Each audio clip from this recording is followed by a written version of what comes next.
Mary Hopkins will leave her porch light on this week, along with others on the South Shore and beyond. Even the Seal Island Light Museum beacon in Barrington is going to shine through the night. Hopkins' son Joel and 4 other fishermen died when the Miss Alley overturned 2 years ago. The lights are in memory of these men and all fishermen who've lost their lives at sea. The CBC's Natalie Dobbin reached Mary Hopkins at her home last week. Mary, this is the second year that porch lights will turn on. What have the last 2 years been like for you and your family?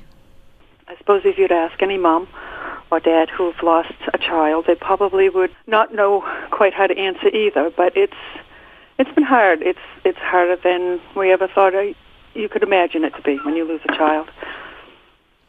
Do you know how the other families are doing? Everyone is doing as well as can be expected. Of course, this is the time of the year that, it comes back full force, and you think about the day and what we all went through, and you think about our sons and what they possibly went through that day. So it just comes full force right now.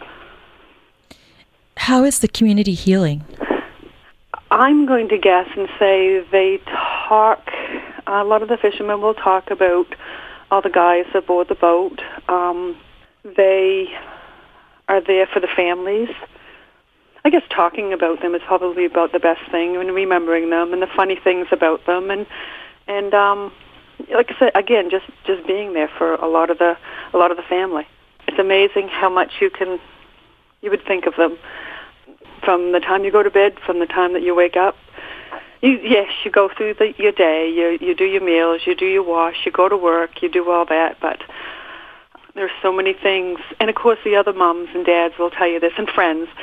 There's so much here that reminds you of all of them, from the fishing in their blood, how they loved fishing, from the wharf, and they were all hunters.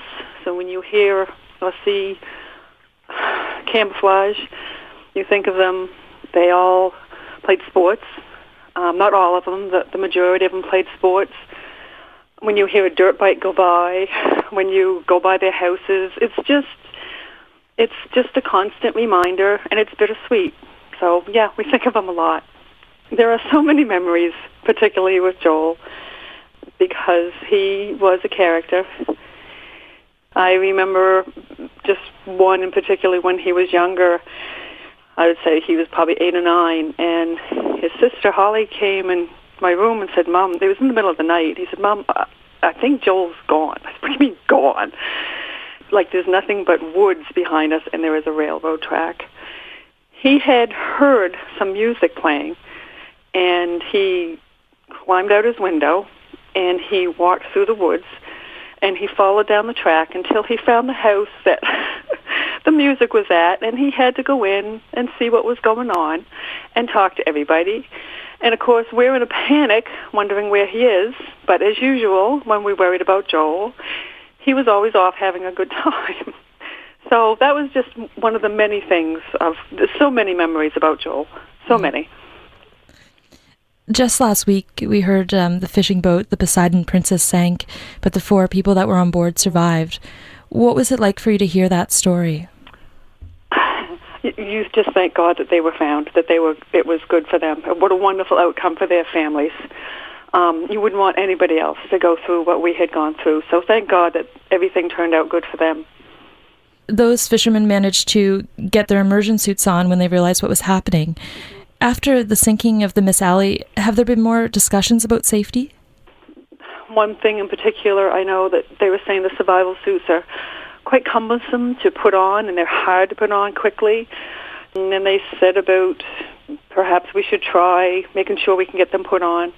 But other than that, I couldn't answer for what the fishermen and whatnot talk about. But they're hardy men. They go out now. They're independent. They don't wear their life jackets. They just think about fishing. And your husband and your 2 sons still fish? Yes, they're out fishing today. They're lobster fishing. And they went last night, and they'll be home sometime tonight. You're asking people to turn their porch lights on. What will it mean to you to see those lights on? Well, I think it kind of originated years ago. That used to be the Widow's Peaks, and when the fishermen went out, they would always put a candle in the window so they could see the candles as they come in. So that's basically where it sort of started from. And the nights 2 years ago, people put their lights on with the same thought, out of hope, out of love, out of recognition. So it was an awesome thing to go through the community, so many communities around here, and see those lights on, and they, you knew it was for our sons. So last year, I had put on there about, let's do it again, and so many people grabbed on for it again.